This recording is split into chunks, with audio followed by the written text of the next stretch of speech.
आज हम जो टॉपिक है उस पर हम बात करने वाले हैं, और ये वन वे नहीं है, टू वे डिस्कशन है।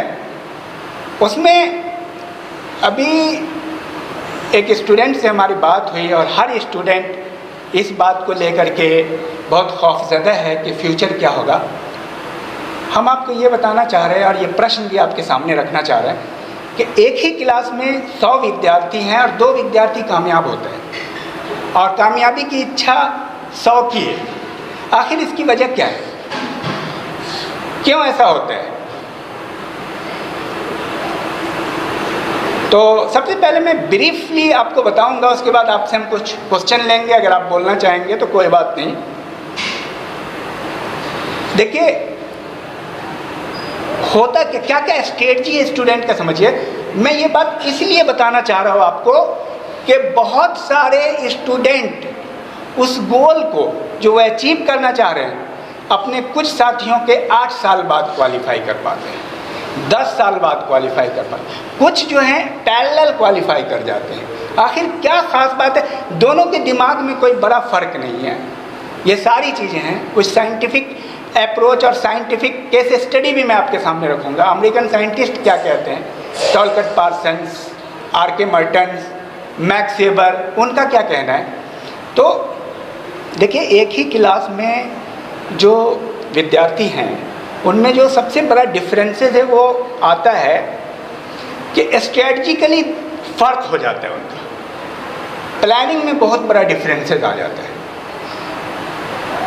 देखिए पढ़ते सब हैं, आप 98% विद्यार्थी ऐसे पढ़ते हैं जैसे कि अंधेरी कोठरी में काली बिल्ली ढूंढते हैं और ढूंढते रहते हैं।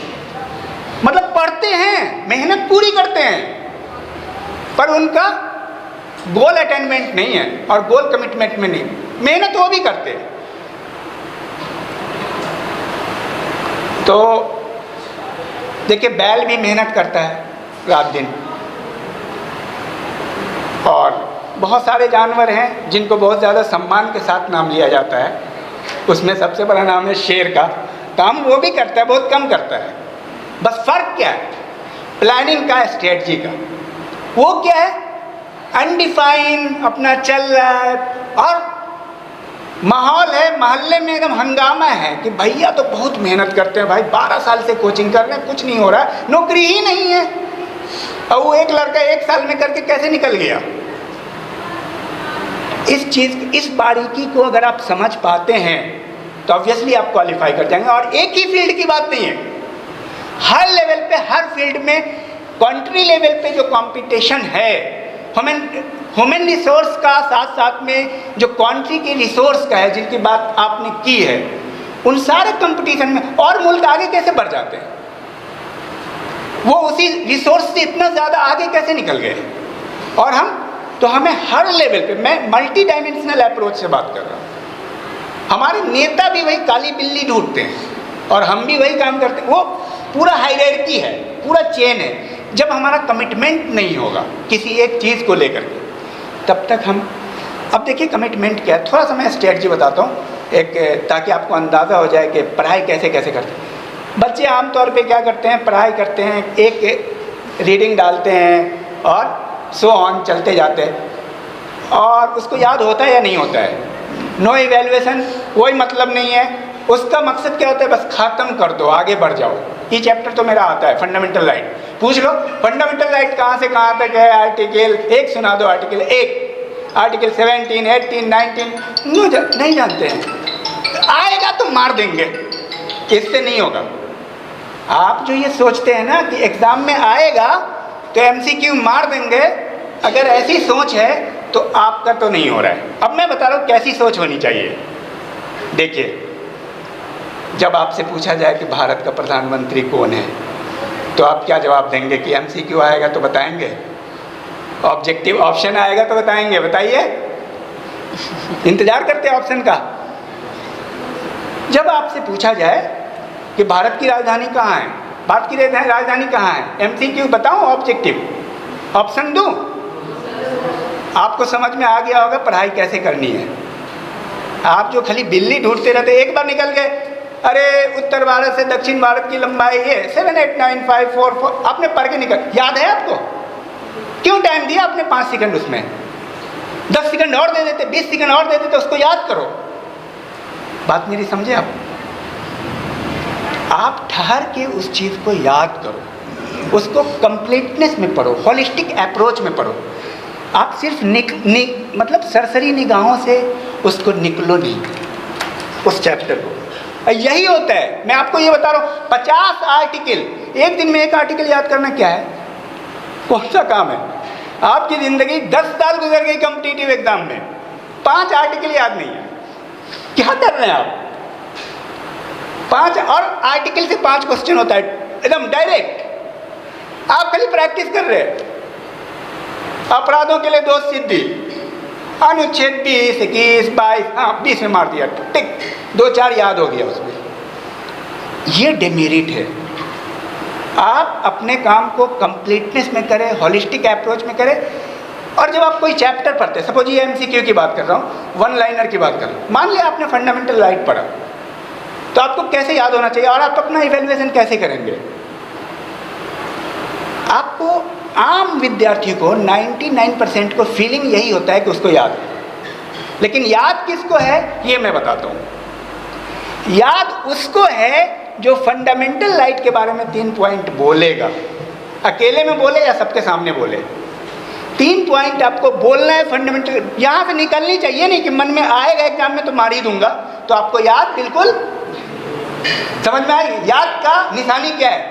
अगर हम ये बोलते हैं कि भारत की लंबाई या भारत का क्षेत्रफल कितना है, और आपको लगता है कि आपको याद है पर मैं बोल नहीं सकता हूँ, तो इस गलतफहमी से ऊपर उठिए, आपको याद नहीं है और आप आंसर गलत करके आएंगे। यही वजह है कि एक लड़का तो 1 साल में कर लेता है और कोई 5 साल में क्वालिफाई नहीं करते।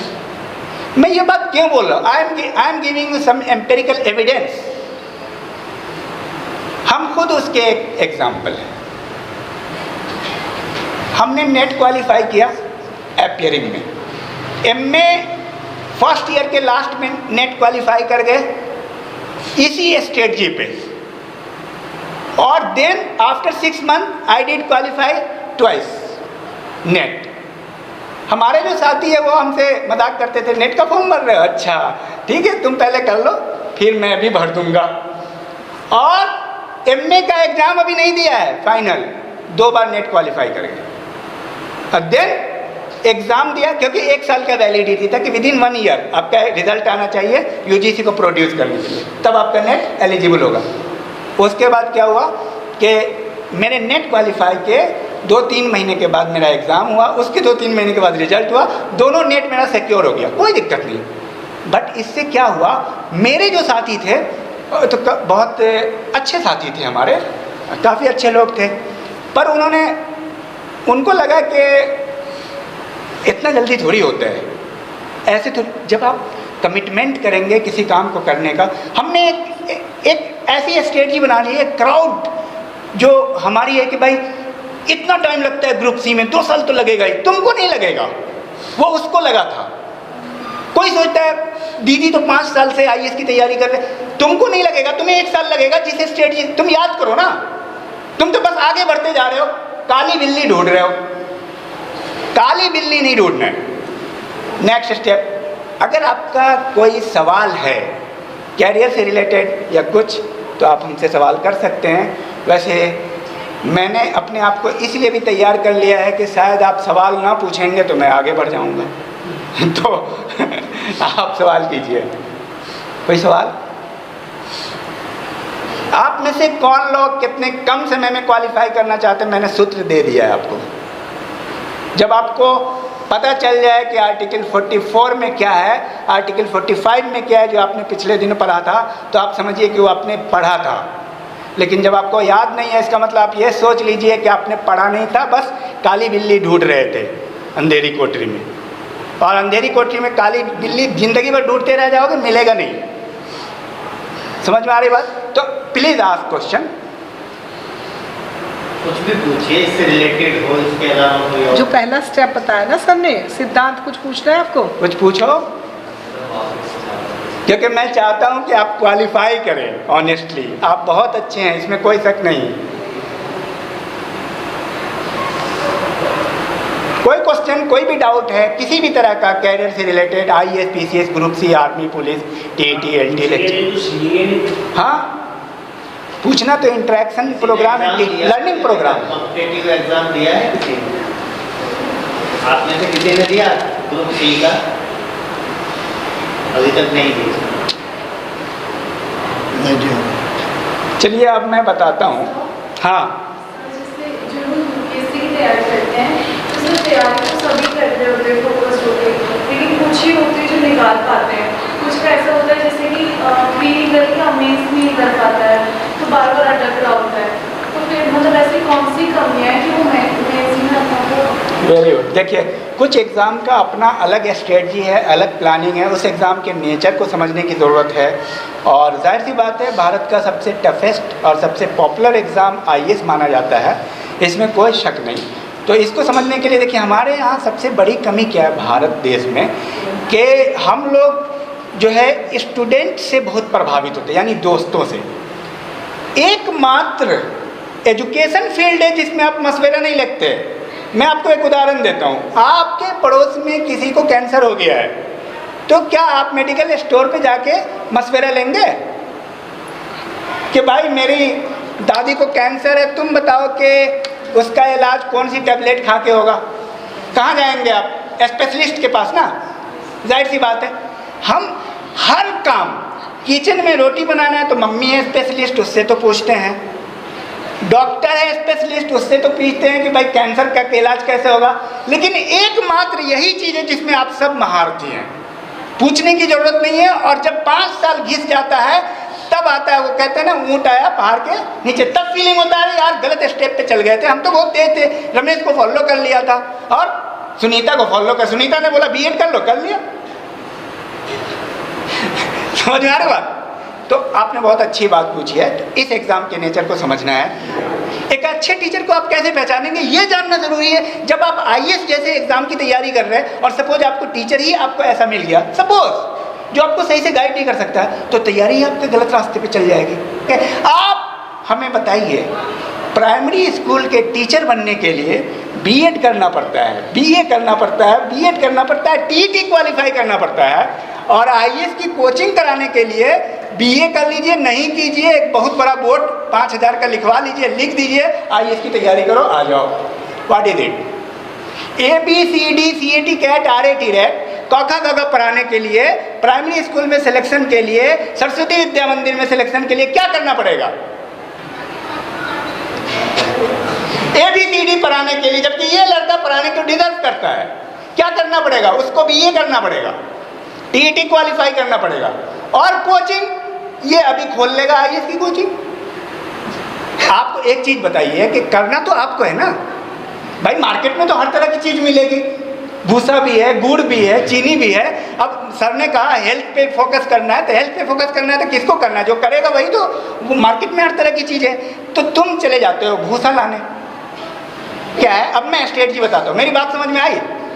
सबसे पहले तो आप गलत जगह इन्वॉल्व नहीं हो और सही टीचर की पहचान करें। सही टीचर की पहचान कैसे करेंगे? होलिस्टिक अप्रोच में जब आप आईएएस की तैयारी कर रहे हो, अब मैं आईएएस पे आईएएस की आप तैयारी करते हो, तो आप टीटी की तैयारी, मेंस की तैयारी अलग अलग नहीं करना है, होलिस्टिक अप्रोच से करना, संपूर्णता में करना है। समझ रहे बात को? आपको PT as well as mains दोनों की पैरेलल लेके चलना है, एनसीईआरटी को साथ में लेके चलना है, और टेक्स्ट बुक आपको ज़रूरी पढ़ना है। जिस चीज़ को भी पढ़ रहे हैं, अब जैसे एक चीज़ और है, लोगों ने टेक्स्ट बुक या एनसीईआरटी को बोझिल बना दिया, मतलब वो नहीं है। मतलब टॉपिक आप समझ रहे हैं कि नहीं, आप मॉडर्नाइजेशन को समझ रहे हैं कि नहीं, आप वेस्टर्नाइजेशन को समझ रहे हैं कि नहीं, संस्कृताइजेशन को समझ रहे हैं कि नहीं, यूनिवर्सलाइजेशन को समझ रहे हैं कि नहीं, ग्लोबलाइजेशन को समझ रहे हैं कि नहीं, आप उन टॉपिक्स को क्या समझ पा रहे हैं? आपने पढ़ ली टेक्स्ट बुक, आपको वो भी नहीं समझ में आया। मकसद क्या है? किसी टॉपिक को अच्छे से समझना, कॉन्सेप्ट आपका क्लियर होना। तो एक तो वजह ये बहुत बड़ी है कि कुछ विद्यार्थी क्वालिफाई हो जाते हैं और कुछ नहीं क्वालिफाई होते हैं। जाहिर सी बात है, अगर आप प्रॉपर वे में चलते हैं तो मुझे उम्मीद है कि आप क्वालिफाई कर जाएंगे। अब इसका मैं केस स्टडी बताता हूँ कि होता ऐसा क्यों है, हम फेलियर क्यों हो जाते हैं। आपका सवाल बहुत अच्छा था, लेकिन इस पैटर्न पे अगर आप चलेंगे तो आप कामयाब होंगे। अब मैं आपको बताता हूँ अमेरिका के महान साइंटिस्ट हैं वो क्या कहते हैं, R.K. मार्टिन, कि कुछ लोग कामयाब होते हैं, कुछ नहीं कामयाब होते। उसकी वजह क्या है? आपने कभी कभी छोटे बच्चे को देखा होगा कि घर में कभी वो जूता के लिए कभी बैग के लिए हंगामा कर देता है कि नहीं, जब तक बैग नहीं आएगा ना तब तक स्कूल नहीं जाएंगे। देखिए, एक अमेरिकन साइंटिस्ट है R.K. मार्टिन, वो कहते हैं कि समाज में, किसी भी समाज में अप्रूव्ड गोल होता है, जैसे IAS PCS करना है, डॉक्टर बनना है, इंजीनियर बनना है, ठीक है, और उस गोल के अकॉर्डिंग मीन्स होता है, साधन भी होता है। साधन और गोल में तालमेल होना चाहिए, ठीक है। अगर इस साधन और गोल में मीनिंगफुल बैलेंस है तो आप कामयाब होते हैं। ये कॉन्फर्मिटी स्टेज है कि आपको कामयाबी से कोई रोक नहीं सकता है। अब एक चीज़ बताओ, हम चले क्रिकेट खेल रहे हैं, उधर से बॉल आ रहा है, हम हाथ में बल्ला पकड़े हुए हैं और बॉल अगर बल्ले पे लगेगा और हमने पूरा प्रयास किया है और मैं सिक्सर मारने वाला हूँ बहुत ऊंचाई पे, हमने काफ़ी मेहनत किया है, तो सिक्सर जाएगा अगर बल्ले पे बॉल आएगा तो, क्योंकि बल्ले पे बॉल आता है तो सिक्सर जाता ही जाता है, क्योंकि जब आप इंटेंशनली स्ट्रांग होते हो तो सिक्सर को कोई नहीं रोक सकता। बात समझ में आई? तो मीन्स और गोल में आपके एक मीनिंगफुल रिलेशनशिप होना चाहिए। अब ऐसा नहीं होता है, उसके कई कंडीशन हैं। हम लोग कई बार क्या करते हैं, गोल पे फोकस कर देते हैं, रात दिन कहते हैं IAS बनेंगे, IAS बनेंगे, IAS बनेंगे, ग्रुप C क्वालिफाई करेंगे, लेकिन साधन पे जोर नहीं देते। साधन में आपकी पढ़ाई लिखाई से जो जुड़ा हुआ आपका नोट्स है, पढ़ाई है, मेहनत है, सही गाइडलाइन है। कई बार इन सारी चीज़ों की कमियां हो जाती है। आप मेहनत तो कर रहे, सही गाइडलाइन नहीं है। समझिए इस चीज़ को, हर चीज़ का एक आपको बैलेंस होना चाहिए, सही गाइडलाइन होना चाहिए। आप जिससे गाइडेड हो सकता है कि सही गाइडलाइन नहीं मिल रहा हो। समझ रहे बात को? गाइडलाइन, आपकी मेहनत, सही साधन, नोट्स और आपका गोल, और ये सही चीज़ होगा तो आप कामयाब बनेंगे। नेक्स्ट स्टेज क्या हो सकता है, इनका कहना है R.K. मार्टिन का, कई लोग साधन पे बहुत फोकस करते हैं, गोल पे नहीं। साधन कमिटमेंट ज़्यादा होता है। वो कहते भाई जब तक मेरे पास किताब नहीं आएगा, ये किताब वो किताब, और जैसे छोटा बच्चा बस्ता के लिए, जूते के लिए बहुत ज़्यादा जिद करते हैं, वो किताबों के लिए, और ऐसी कि जब तक हम हॉर्लिक्स नहीं पियेंगे तब तक IAS की तैयारी नहीं करेंगे।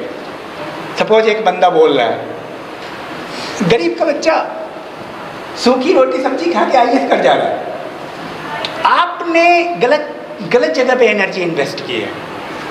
कई बार हम इन सब चीज़ों में इंडल्ज होता है। पढ़ाई को लेके ही हमारा रहता है इंसिस्ट कि नहीं ये किताब नहीं आएगी। कोई किताब, जैसे एक चीज़ है कि ये किताब पढ़ो, ये किताब पढ़ो, ठीक है, पर कोई किताब जो है ऐसा नहीं है कि वही अकेला सक्सेस के लिए जिम्मेदार है। हो सकता है एक व्यक्ति ग्रोवर साहब की किताब नहीं पढ़ के कोई और साहब की किताब पढ़ ले, वो तो मशहूर हो गए ना। अगर एक व्यक्ति मान लो भारतीय स्वतंत्रता संग्राम को लिख रहा है तो दूसरा व्यक्ति भी वही लिखता है, हल्का फुल्का डिफरेंसेस होता है, तो हमने इंसिस्ट कर दिया कि उसी चीज़ को करना है। तो ये एक दूसरा स्टेज हो सकता है। तीसरा स्टेज क्या है कि या तो वो बोल रहे हैं कि इस स्टेज में लक्ष्य भी होता है, साधन भी होता है, कभी मूड करता है दोनों पे चलते हैं, कभी मूड करता है दोनों पे नहीं चलते। टॉलकिन पार्सन्स कहते हैं कि किसी भी लक्ष्य को प्राप्त करने के लिए 3 चीज़ का होना ज़रूरी है, एक्टर, सिचुएशन और गोल। एक्टर जो एक्टिंग करता है, जो एक्शन कर रहा है, जैसे आप, एक गोल होता है और लक्ष्य होता है और उसके साथ बहुत सारी चीज़ें मिली होती हैं। तो कुल मिलाकर के ये है कि आपको मीनिंगफुल एक्शन करना है। मीनिंगफुल एक्शन का मतलब इसके अंदर कंसिस्टेंसी होनी चाहिए कि आपका जो मीन्स है, आपकी जो मेहनत है, आपका जो नोट्स है, उसकी वैलिडिटी कौन करेगा? आप तो नहीं कर सकते ना। उसकी वैलिडिटी वो करेगा जो एडुकेटेड है, कौन करेगा? उसकी वैलिडिटी वही करेगा जो एजुकेटेड बंदा है। अब तुम एक ऐसे व्यक्ति, एजुकेशन की पहचान कैसे होगी? Higher education, higher degree, higher quality. अब तुम एक ऐसे बंदे से गाइडेड हो जो जीवन में हर जगह फेल्योर है। मैं किसी की आलोचना नहीं कर रहा हूं। बेस्ट पॉसिबल वे क्या हो सकता है? क्या क्रिकेटर बनना है तो महेंद्र सिंह धोनी से कोच ले, सचिन तेंदुलकर से ले, या अपने मोहल्ले में एक मनोज कुमार है उससे ले। किससे ले? अब तीनों अवेलेबल है, किससे ले? तो तुम उससे लो जो सक्सेसफुल लोग हैं, जो अपने फील्ड के माहिर हैं और जिनकी बात अनडाउटेड है, जो हैं वो हैं, वो उनके प्रचार नहीं है। मेरी बात समझ में आई? अब आप सवाल करें। और कोई सवाल? मेरा आपने लेक्चर ही बना दिया है, हालांकि ये लेक्चर नहीं था, पर IPS के रैंक बता सकते? हाँ बिल्कुल, इनका सवाल बहुत अच्छा है। ये IPS बन सकते हैं, आपने बिल्कुल सही कहा। आपको उसके बारे में बताना है, बताइए। पहली रैंक होती है IPS की कांस्टेबल, फिर होता है हेड कांस्टेबल, फिर होता है ASI, फिर SI, फिर इंस्पेक्टर, फिर DYSP/DSP, फिर एडिशनल SP, फिर SP सुपरिटेंडेंट ऑफ पुलिस, फिर SSP, DIG, IG, ADGP और DGP। DGP सबसे बड़ी होती है। बिल्कुल। क्या बनना चाह रहे हो बताओ? मैं DGP बनना चाहता हूँ। क्या बात है।